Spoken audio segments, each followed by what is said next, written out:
Welcome to the Generous Business Owner Podcast, where business owners gain inspiration and encouragement to live a legacy, not just leave one.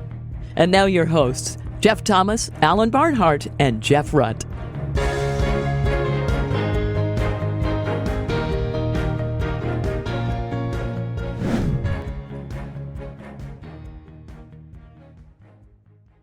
Welcome, everybody, to this week's Generous Business Owner Podcast. My name is Jeff Thomas, and we've got a special guest with us today, Cale Dowell from Arkos Global. Say hello to the people, Cale. Howdy, everyone. And this is a webinar that we're doing really as a follow-up. As you know, another podcast host is Jeff Rutt, who founded Hope International. Jeff and I were at a Hope International event this past weekend near Austin, and we were interviewing some of Hope's givers and thought we'd do kind of a 3-webinar follow-up around this idea that we often tease out around kingdom estate planning. And we're going to do 3 of them to kind of unpack the top 3 questions that we think generous business owners need to ask when they're doing estate planning, that they are rarely asked in their estate planning process. And just to kind of cut to the chase, and you can sort of see it on the screen, the first question is, how much is enough for you? And that's the question we're going to discuss today. Cale and I are just going to kick this around, talk about some biblical principles, some stories, some frameworks. The second one is, how much is enough for the kids? Or how much you leave behind, as we sort of advertise it in the webinar. And then the third one is, what do I do with the rest? So before we kind of get into that first question of how much is enough for us, I always like to kind of go through this general framework. So Cale, if you don't mind, let's go to the next one just to show the boxes on the world's estate plan. So this is kind of what we call the world's estate plan. What we're trying to do here is just illustrate the template, quote unquote, that most people are sort of jammed into. Most generous business owners are kind of jammed into this template. Frankly, most people in America are jammed into this template, which is essentially to take your total net worth, divide by the number of kids and maybe grandkids you have, and buy insurance to pay any remaining estate tax. And as you can see from this, we just took an example of $100 million. Federal exemptions close to $30 million. You give $70 million essentially to the kids, but you want the kids to have all of it, or maybe you don't want to, but that's the template. And but there's $30 million of tax to pay, so you buy an insurance policy that pays the $30 million bucks. This is, and maybe on page 3 of the estate planning questionnaire, there's a little something about, do you want to give to charity? And maybe you give a little something, but generally this is what happens.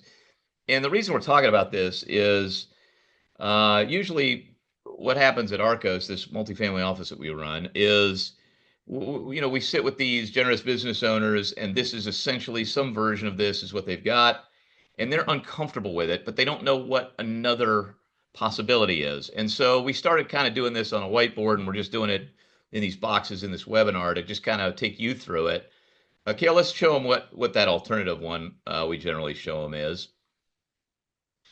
And this is kind of what we call the kingdom estate plan, okay? The title here is, the generosity focused estate plan, but let's take that same 100 million. We're trying to eliminate as much jargon as we can here, right? Just plain English.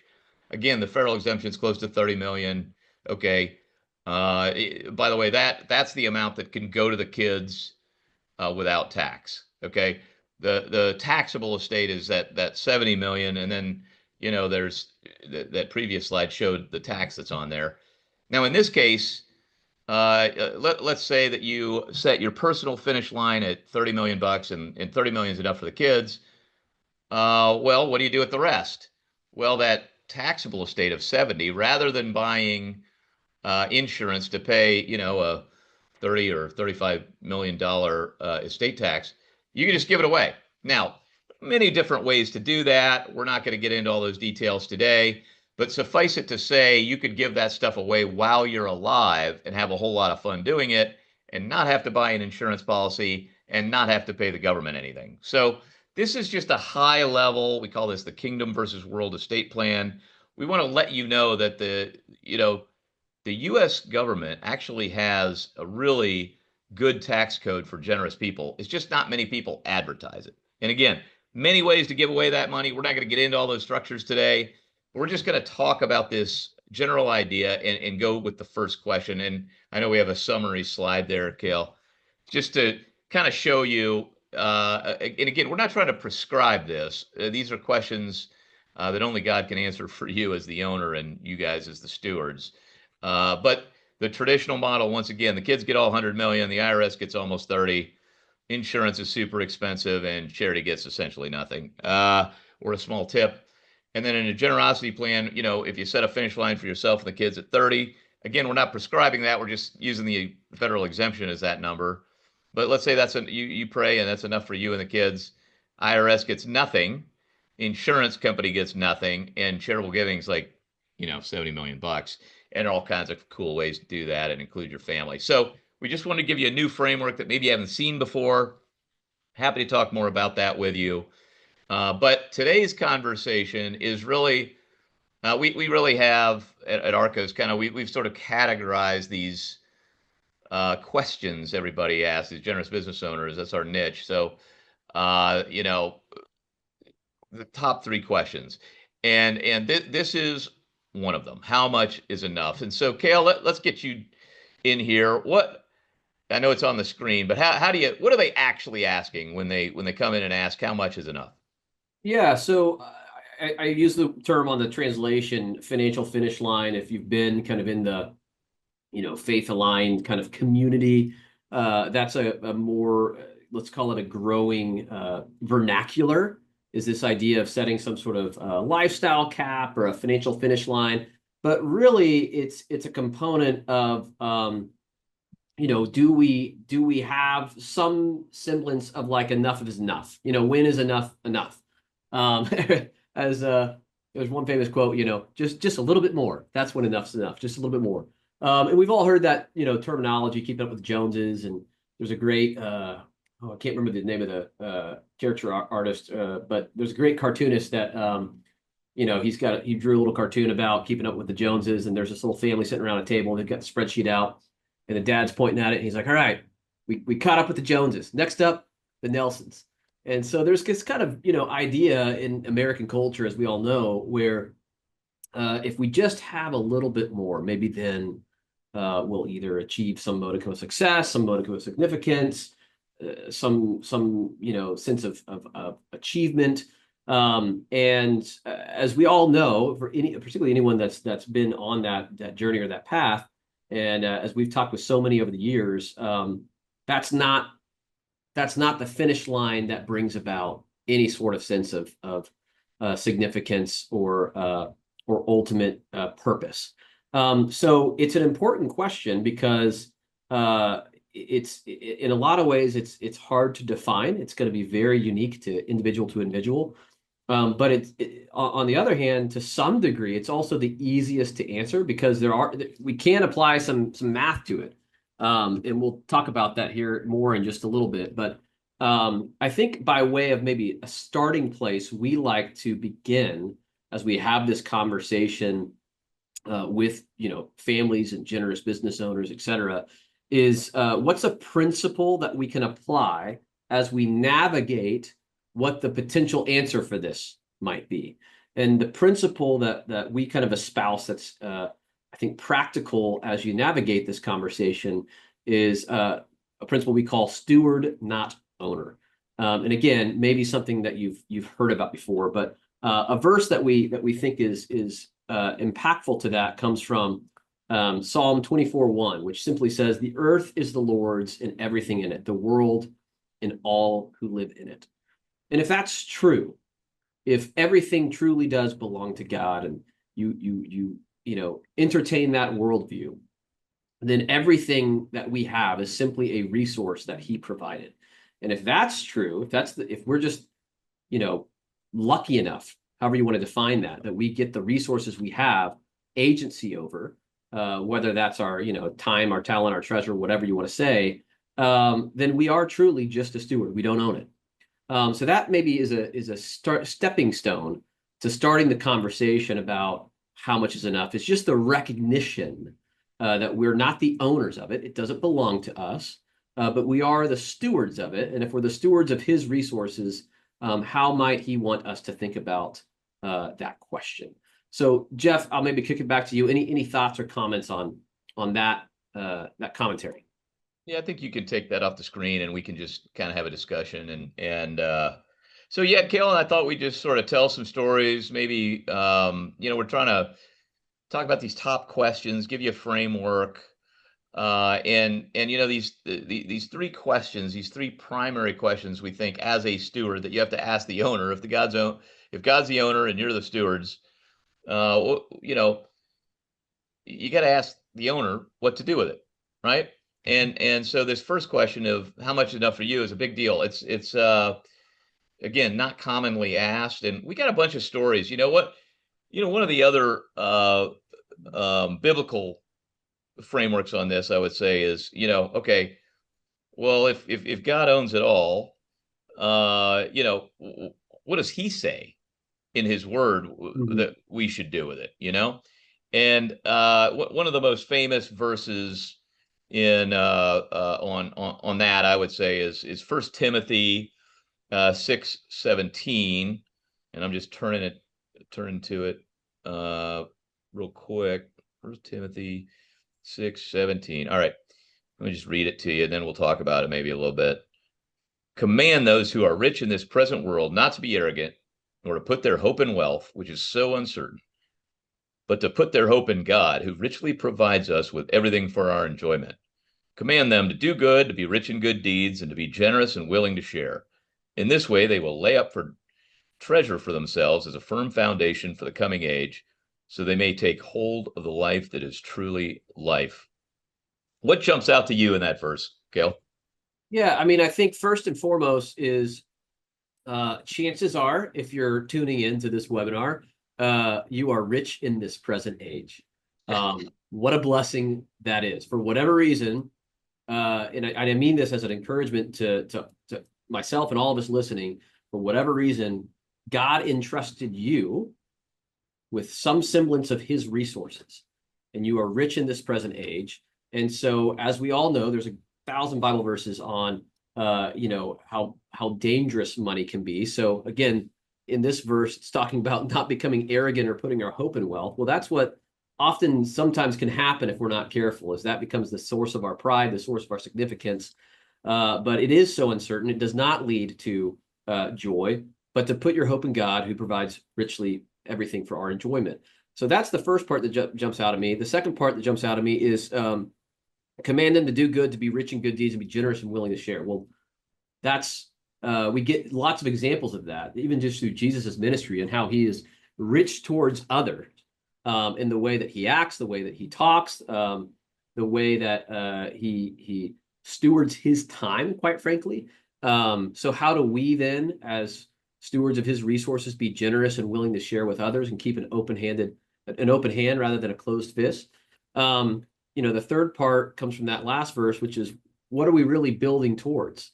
Are we building up there's other great verse in Luke 12 we could talk about, the rich fool who builds up the storehouses for themselves or the bigger barns, but this is talking about laying up a treasure in heaven.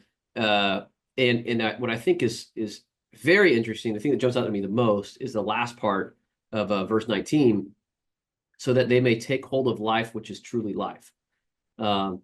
Life, which is truly life. Reminds me of another verse.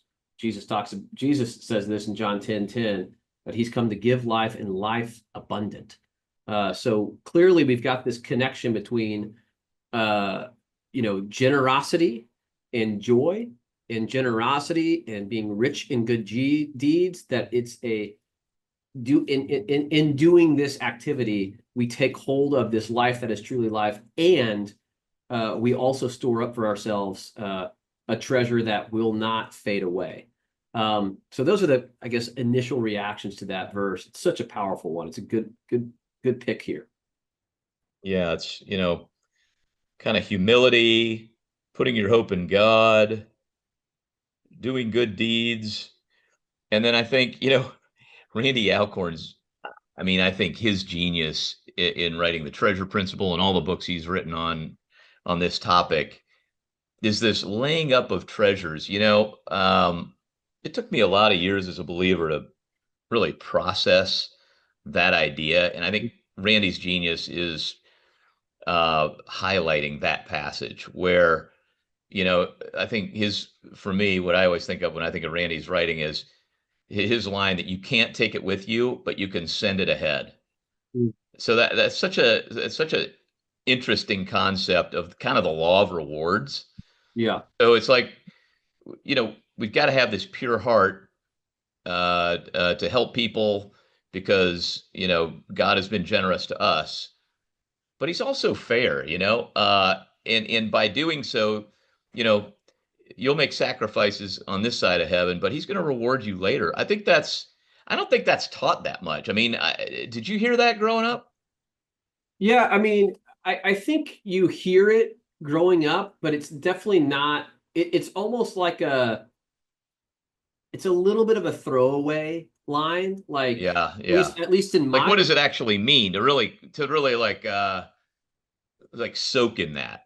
Like, yeah, to soak in that, and I think to really like consider if that's true, what does that mean for me today? I think it's kind of this idea, like, yeah, just do right? nice things, and you'll be rewarded later. And it's kind of hard to put your mind there, sometimes when you just got, okay, well, anyways, back to work, right?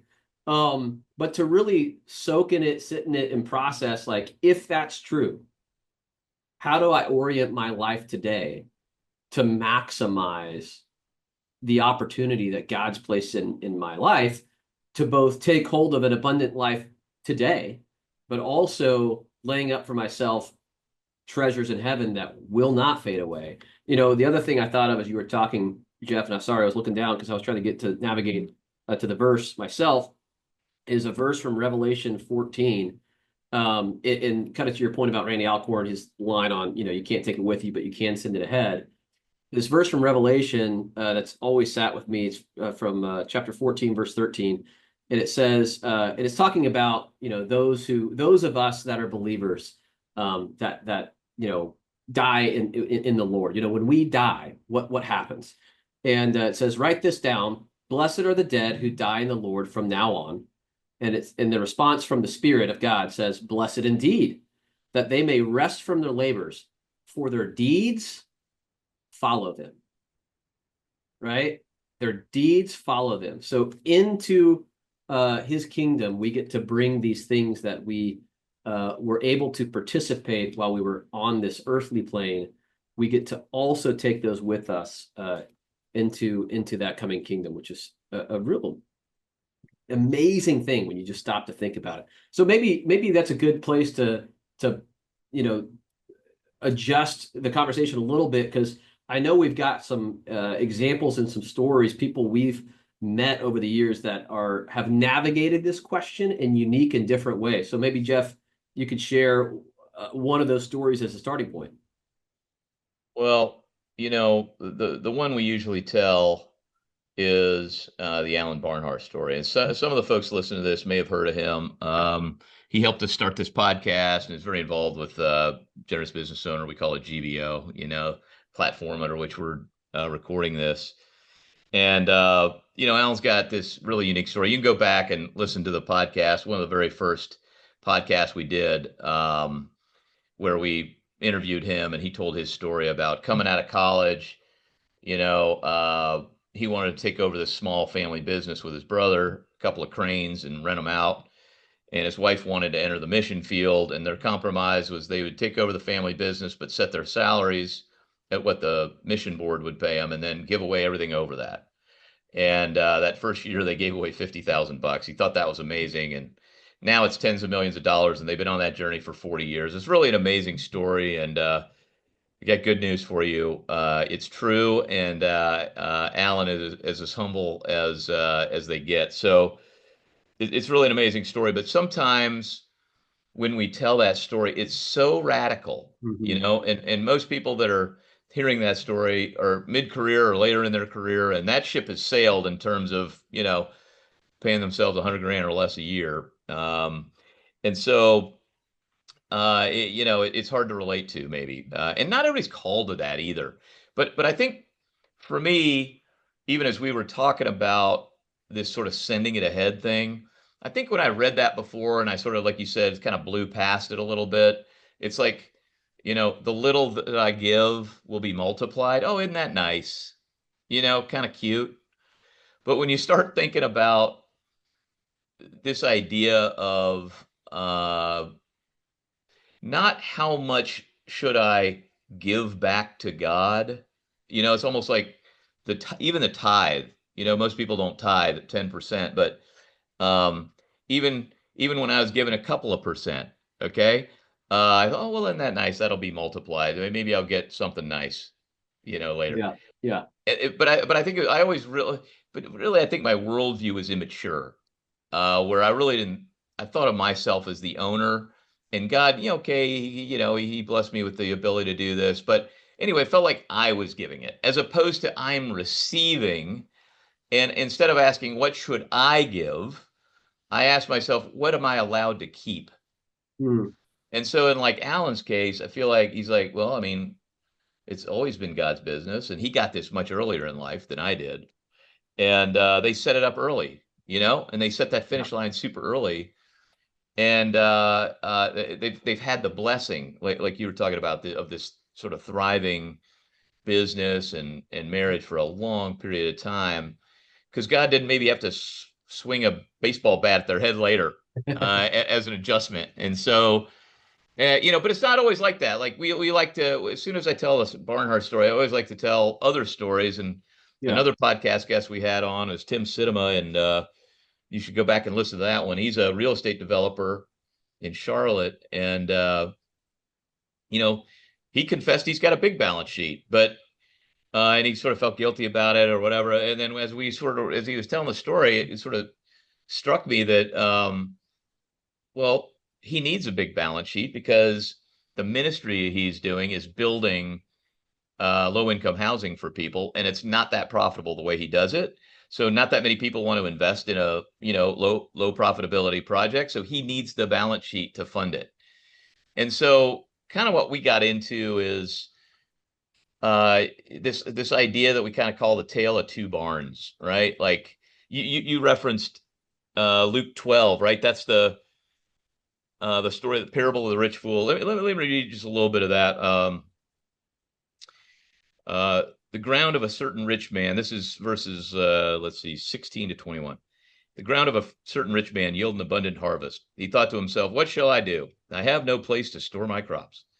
Then he said, this is what I'll do. I'll tear down my barns and build bigger ones, and there I'll store my surplus grain.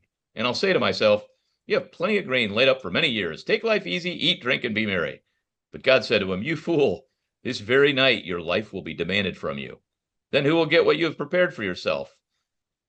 This is how it will be with whoever stores up things for themselves, but is not rich toward God. Themselves, right? So, and then that contrast, right, with Genesis 41, verses 49 to 52, where I won't read it, but this is where Joseph, right, builds bigger barns because there's a famine coming. God tells, so it's not about the barn. It's about what God tells you to do. It's okay to have a big balance sheet. It's just under what goal? And the goal is never just to sit back and relax. I mean, how do you unpack that for us a little, Cale? Yeah, I think so. One of the things that came to mind as you were talking is, and it kind of goes back to even the Kingdom versus World estate plan we were just running through, is I think the world's way of generosity, particularly when it comes to the estate plan, as we like to say sometimes, involves this idea of, if I'm nice and I feel like it, I'll tip the church or tip whatever charitable cause might be the case. And I think largely speaking, a lot of the let's call it just mainstream advice that's out there would say, if you do that, you're being a great person. And I don't want to discredit anyone that's being generous in that way, but it is radical to maybe reorient in kind of the way you were describing it, Jeff, which is, if kind of it's a blessing that we get to keep any of it, you know? And so how Right. do we start to, out of that proper orientation, think about what we're participating in? And I think where this really gets to is, and I know we talk a lot about this in Arkos, is what is the purpose? You know, Right. what is the purpose for you, for your family, and ultimately for the resources that you've been blessed to steward, unto what end? And I think when you can start, and by the way, that's a hard question, I think, for anyone to answer. And I don't know if there's a one size fits all, like perfect purpose statement. It might adapt or change over time, and we've seen that. But I think when you work towards that, it starts to provide a North Star to start orienting around it. And I think that's a really, at least in my life, been a healthy thing. You know, and maybe that's a good way to get a little practical. Like, what's a way to start? You know, if you're sitting there, I'm glad you said it too about Alan, because he is, I mean, he is probably the most radical story of generosity I've ever heard. And for those that are listening, tuning in, maybe that you've ever heard as well. And the great thing about Alan is, Jeff, you said, is like he doesn't try to advocate for anyone else to do exactly what he did. I think if he advocates for anything, I think he would say, you should listen to what God's telling you and do whatever he says. So he likes to say he's just doing what God told him to do. But I think, even looking back across, stories from the Bible, you've got a lot of, let's call it the pillars of faith, especially from the Old Testament. If you look at them, a lot of them had significant means. So I think, sometimes in the church, we tend to feel guilty if we have means, maybe something's wrong with us, or maybe we're just supposed to make more money and give it to the church, and that's kind of our lot in life. I think there's some bad ways we can view that, because wealth in and of itself is not a bad thing, but I think what's often talked about is how it's stewarded and for what purpose. So there's plenty of people throughout the history of the Bible that had significant means that were used in significant ways by God. And so I think that's the question: is how can I be used by God? Like, how can he leverage the resources I have? So maybe starting small as a practical step. I think one of the first places to start is just taking inventory of what you have, quite frankly, the resources that are yours to steward. And that's a broad term. I mean, we can take inventory even of the talents that we have, but even specifically just the money. What are the actual resources, like dollars and cents or assets, that I have to steward? What's the reality of today? And you'd be surprised. I think a lot of families, at least that we interact with in this generous business owner community, usually one person has an idea, a decent idea. They've got a number or a general kind of idea of where all the different resources are. But I would argue, one of the most common requests we get, Jeff, is helping people, like people that have a desire, help me get organized, help me even just take inventory on what I have, what's out there. I think that's a really good point. Is, as you're telling that, I have these meetings running through my brain where we have these meetings, and a lot of times, maybe half the time it's with somebody selling a company. Okay. And there's nothing wrong. Again, by the way, I'm trying to run a company here at Arkos that lasts 100 years. Not everybody's got that vision, and that's okay. If God tells you to run the company for 100 years, you do that. If he tells you to sell it, you sell it. I mean, it's actually not about keeping it or selling it either. It's about obedience to whatever he calls you to do. And I think this doing the math. So I'm picturing these people that come in, especially after they sell their business, and they're just sort of usually pulling just enough money out of the business to kind of live whatever lifestyle they're kind of used to. And so they don't even know what their financial finish line. They just haven't done the math. They don't even know exactly what they're spending. And then, we just encourage them to pray about, is that the right number? You want to keep living at that number. Okay. And then we just do the math on endowing what that number looks like. And, now you kind of have that financial finish line built. And, Yeah. and I think, we've told these sort of biblical stories and other stories, but we didn't say it overtly, but, just to say it overtly, I mean, there's nothing in God's word that says, here's the lifestyle that's appropriate for everyone, Yeah. adjust by inflation since, you know, 2000 AD. You know what I mean? Well, something you just said, I think it's worth camping out on because it's easy for us, I think, sometimes to blow past it because we live in this world every day. But you talked about kind of endowing a lifestyle. Will you unpack that? Because not everyone knows what that means. And that might even be, for some people, just a way to start, once you take inventory, just to say, okay, how do I endow where I'm at? What would that look like? Yeah. Yeah, so like a simple, there's a million calculators. You can Google this and come up with all kinds of formulas. I'll give you a very conservative one. When I say endowment, I think about an endowment like a college endowment. Okay, and let's most college endowments or nonprofit endowments. Basically, if you've ever been on one of these boards, all of these have a document that has a spending policy in it, and that spending policy is usually about 5% of the total corpus of the endowment. Now, what's unique about endowments is they're not people; they can live longer than we can as humans. Yeah. So that spending, they usually like the corpus going up. So let's say they're trying to make 8% a year. If they spend five, and there's an extra 3% for inflation every year, but you could have a higher spending number as a human if you want to work that number down, if you don't need to leave the whole pile.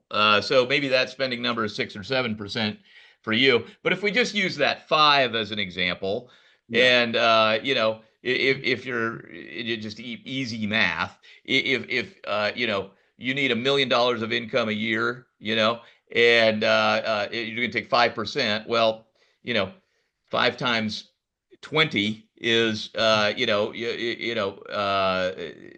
is maybe the number you need. Okay, or a million times, the 5% times 20 is 100%. So if 20 million at 5% would be $1 million a year. Okay, well, maybe you got $100 million. What are you gonna do with the other 80? We'll get into that in future weeks. Okay, Yeah. and we'll talk about what the kids might need and so forth, what you leave behind. But I think that's just the easy math, kind of on kind of the endowment model, if you will. Yeah, and I think that's a great way to get started. And this speaks to Yeah. another principle we have at Arkos called have a written plan. Well, it's hard to have a written plan if you don't know, where everything is and have some semblance of what we're marching towards, and even the things that are marching towards that are less purpose oriented, but even something like, well, I think we might want to do X, Y, or Z. I always say, as a starting place, it's helpful maybe to go a little crazy, especially if it's post liquidity event, to your point, where what do you think are the things you might want to do? Whether or not you do them, we don't know yet, but maybe you do want to purchase that second home or that, new toy or whatever it is.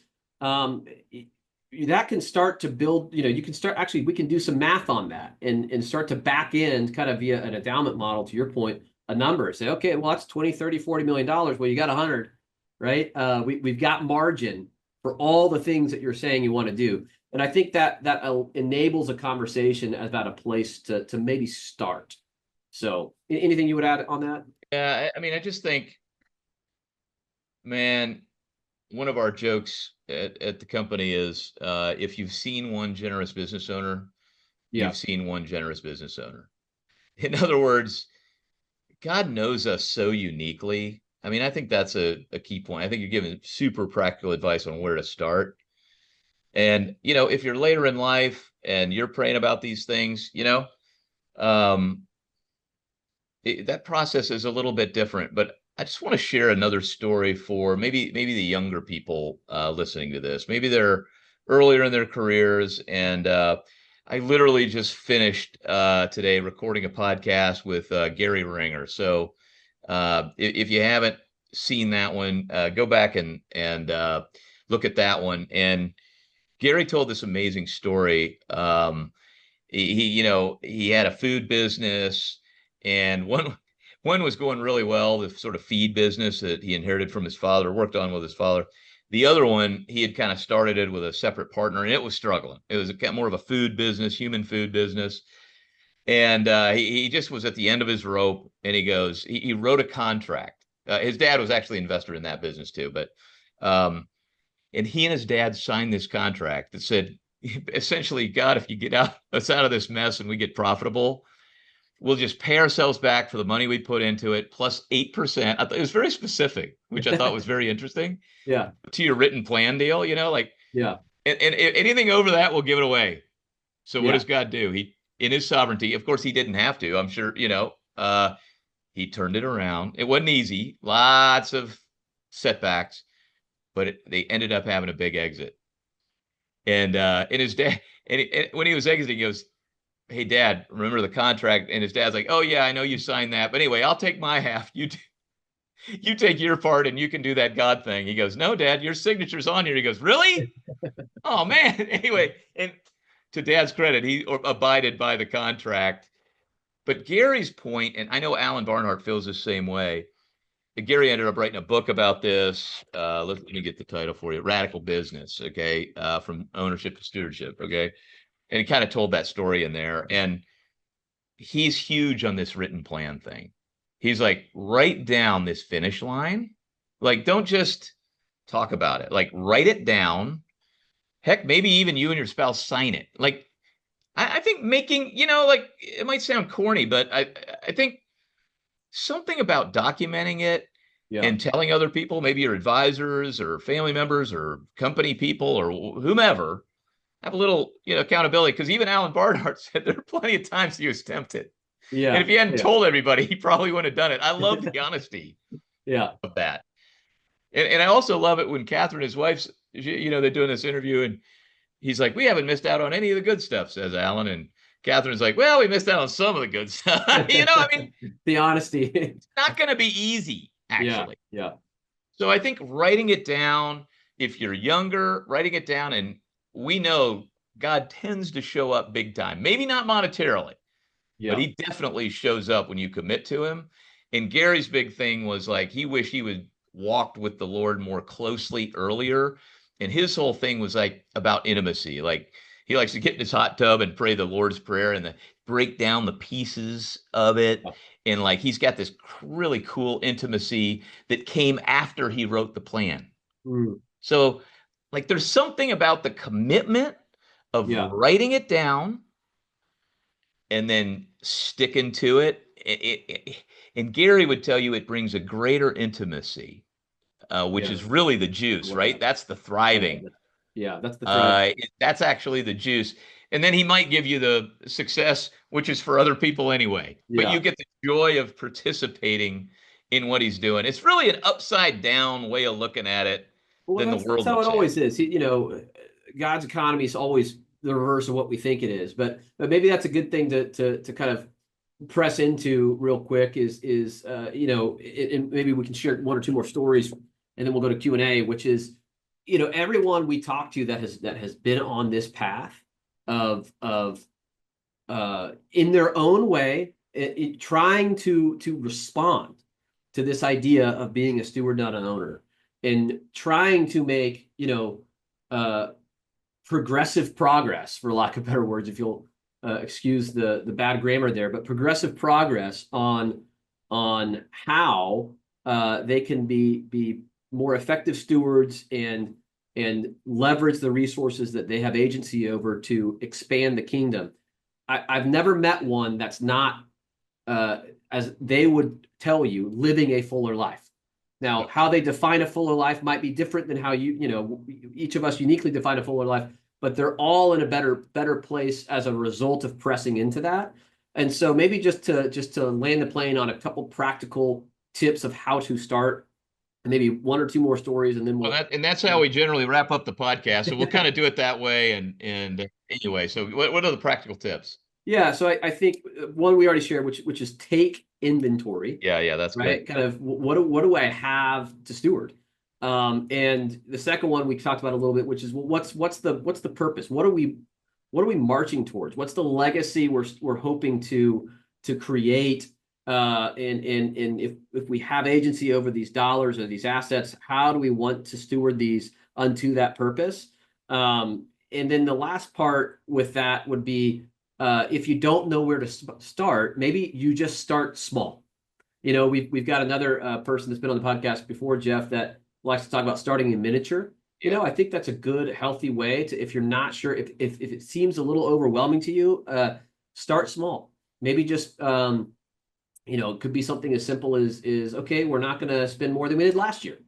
You don't necessarily have to go way backwards, or we're only going to increase by X percent. It could, by the way, you can always adjust over time. So I think starting small, and then you already alluded to this, Jeff, which is having that community and some sort of accountability along the way, I think is so rewarding. And as you journey into this, we like to say act, learn, adjust. Like, start small, so take the action. You're going to learn. You can always adjust. So I think that's maybe how I'd wrap up some practical tips. Take inventory, which will give you margin, by the way, to actually start thinking about, well, what is the purpose? Because that's you don't just have one conversation with your spouse and ding, ding, ding, you got it. Maybe, but unlikely. Most people we talk to, that could be years long to march into that and trying things. But taking inventory, which will give you margin to kind of define that, and starting small and acting, learning, adjusting, having some community accountability about you. I think that's a great place to start. And, as another example of how this comes to fruition, a few weeks ago, Jeff, we were all at the Greens in Oklahoma City. The Greens, of course, famously, founded Hobby Lobby. They've done so many things, but as they navigated this, their own pursuit of trying to be stewards, not owners, and defining, what's the how much is enough for us. By the way, journey for them. But something that's come out the other side of this is, as they've gotten clearer on what that purpose is, they've been able to do some amazing things in the kingdom and also with their family. Everything from, funding the Museum of the Bible, which we've probably all heard of, the Bible app that's on your phone. They've done so much in Bible translation. That only comes from that pursuit to try to connect wealth and resources with purpose. The other one, I was just in DC with a bunch of the guys that have funded some of the different new Christian media that's been coming out. Most recently, if you go to Amazon Prime right now, you'll see House of David's like #1. And it's really cool to see people that have kind of asked themselves these questions, started to reorient how they're leveraging the resources God has given them to promote, even in mainstream media, let's just say, change kind of the messaging out there in what's accessible on TV or streaming platforms. So there's a lot of cool ways that this can take shape. It doesn't just have to look like Alan. It doesn't just have to look like the Green family or anyone else. There's a lot of different people out there, hence the podcast, Jeff, that are navigating what it looks like to steward their resources in meaningful ways. So as you said, there's not a one-size-fits-all way to do this, but there is the opportunity and maybe the challenge to start. So how would you wrap that up? We're up against the time, Cale. Yeah. So let's wrap it up. But did you say you have any questions from the audience real quick? And yeah, so just a couple of questions. Let me navigate real quick to the Q&A that came in. Here we go. All right, so first question. Let's do this one first because it'll be easy. Someone asked if we could reference the 1 Timothy verse again. Do you mind sharing that reference? Sure. That 1 Timothy verse, 1 Timothy 6, starting at verse 17. That's really where that is. 17 through 19. Yeah, 17 to 19. Yeah. Okay, so 1 Timothy 6, 17 to 19. That was an easy one. All right, here's a little bit harder one. This is a good one. How do I unwind my plan if I'm already in the world's template? Yeah. That's one we get asked quite a bit. I'll let you start. Well, sometimes it's hard. I mean, in the Greens case, David Green, who started Hobby Lobby, he did, even what the Christian estate planning people did, and just divided by the number of kids and grandkids. And then he signed everything, created irrevocable trusts, and sat there on a Saturday morning, and God said, I own the tree, and you're supposed to eat only the fruit. You gave away the tree. And David said he started weeping and had to call a family meeting and have everybody sign a form to revoke their rights to that cash flow. And of course, we always sort of joke, kind of half jokingly, that one of the reasons that they gave it back was they're all aligned spiritually. That's the big reason. But the second reason is the money hadn't started flowing yet. So once the money starts flowing, so if it hasn't, you can maybe get it back. If it has, it's tougher. And we have plenty of cases in our business where that is already happening. And the key then is to prepare the stewards well, because it is irrevocable and they're getting the money, or they're going to get the money. And let's do the best we can to prepare them. So just because they have a lot of money early in their lives does not mean they will be ruined. It's only if they're not running the right software. So it's a risk factor to having difficult things happen in your life. Isn't that ironic? People think money will solve your problems. As people who have money realize, it creates more. And reminds me of the old joke. Everybody knows money can't buy happiness, but everybody wants to find out for themselves. So anyway, just teaching these principles. And sometimes things are revocable. So you really just got to take a hard look, kind of like what you said is, don't just assume nothing can be done. Take a hard look at what's been done. And sometimes things are able to be changed. How would you jump off of that, Cale? I think you summarized it really well. The only thing I would add, just to connect the dots too, if for the people listening that maybe haven't gone through the estate plan process yet, take time to navigate that, ideally with someone that's aligned that can walk you through it. But I think one thing we sometimes will advise people is, because it might take time to figure out what's that purpose and what do I want. You might not have the answer to the question, but for whatever reason, you still need to have something on paper. We like to say, don't let the tax tail wag the dog. A lot of times the estate planning process is so focused on mitigating taxes, which obviously we'd love to mitigate taxes, but if it's at the expense of something you're unsure about for your kids or legacy or purpose, I would argue that's the bigger risk. So maybe one practical takeaway with that is keep things revocable until you're certain what you want to happen. Well, and I think to your point, I use the green example because that was already a profitable business, but a lot of times these things are set up and not funded early in life, and they are able to be changed. You can make them revocable, or they're not funded yet. You could shut them down or move things around. So there often is. There are things you can do, but it's a good question because most people have that kind of estate. But a lot of times the money hadn't started flowing yet, so there's still hope if that hadn't happened. So anything else, or should we wrap it? Let's do one more question because we got 9 minutes until we're officially done. But so we'll do one more question and then we'll wrap it up. So, and this is a good one. What is one practical step my spouse and I can take this week as we try to set up our own financial finish line? What's one practical step we can take this week? I would say a couple different things. First, as it pertains specifically to the financial finish line question, back to that kind of earlier point, like start with just take inventory. Oftentimes spouses are not on the same page when it comes to where all the closets are of different assets. So taking inventory and doing that together is actually, you'd be surprised how few people do that. So I would say that's a great way to start.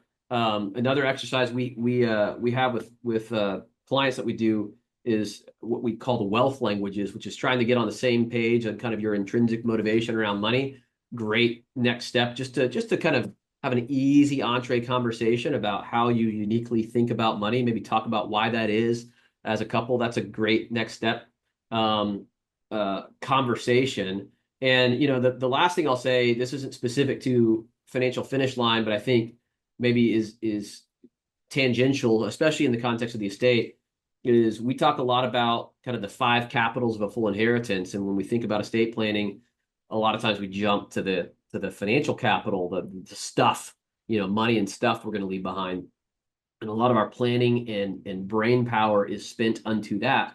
But there's other things that we leave behind, things like, relational capital, the people that intellectual capital, which could be everything from education that, they go to college, or even just things that you teach them, character capital, the virtues and values that you instill, and spiritual capital, right? Your faith and your wisdom that you pass on. And oftentimes we spend an overabundance of time on the financial capital, solving that, and perhaps an underabundance of time on the other capital. So one practical thing is maybe just to, as you're taking inventory of your balance sheet, so to speak, taking inventory of how are we investing in these capitals, and if we happen to have means, is there a way that we can reallocate some of those dollars to investment in these capitals that our kids or grandkids?